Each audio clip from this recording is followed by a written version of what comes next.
Hi there, it's back with Reading with MiMi, and today we are reading Chapter 7 of Junie B Jones and A Little Monkey Business.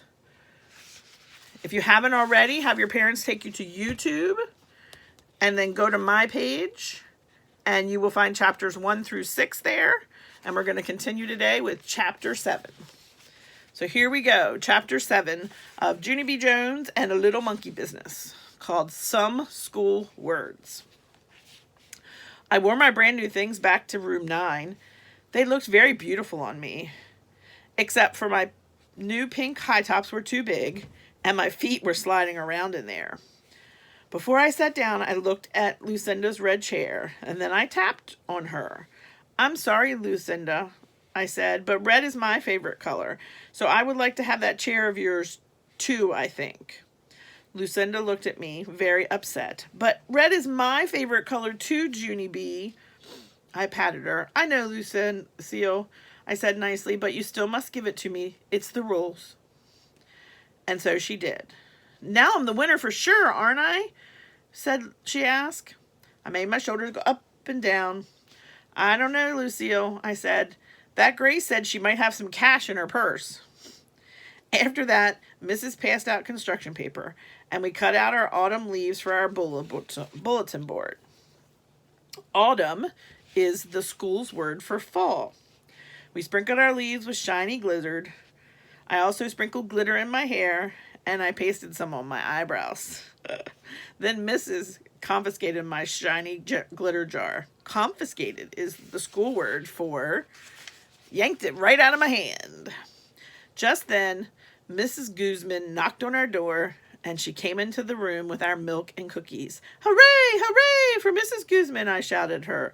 "Guess what, Mrs. Guzman? I get 3 snacks today. See? I have 3 snack tickets."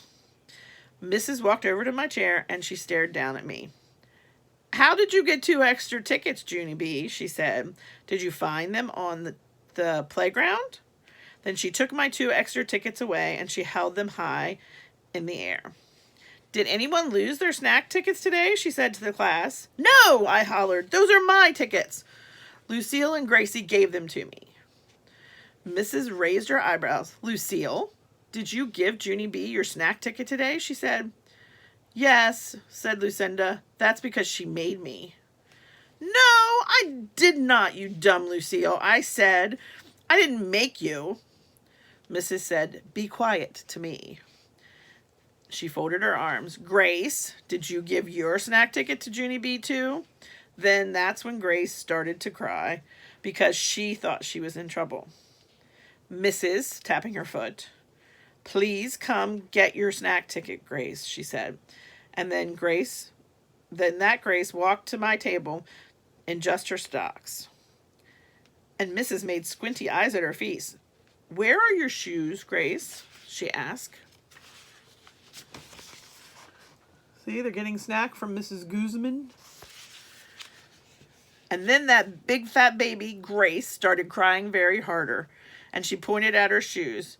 Mrs. peeked under my table. "Junie B Jones," she hollered, "why are you wearing Grace's shoes?" Mrs. sounded dangerous. "Because," I said, kind of scared. "Because why?" said Mrs.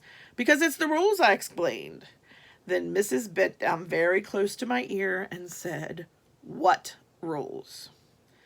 "The rules of who gets to be the first one to see my monkey brother," I said.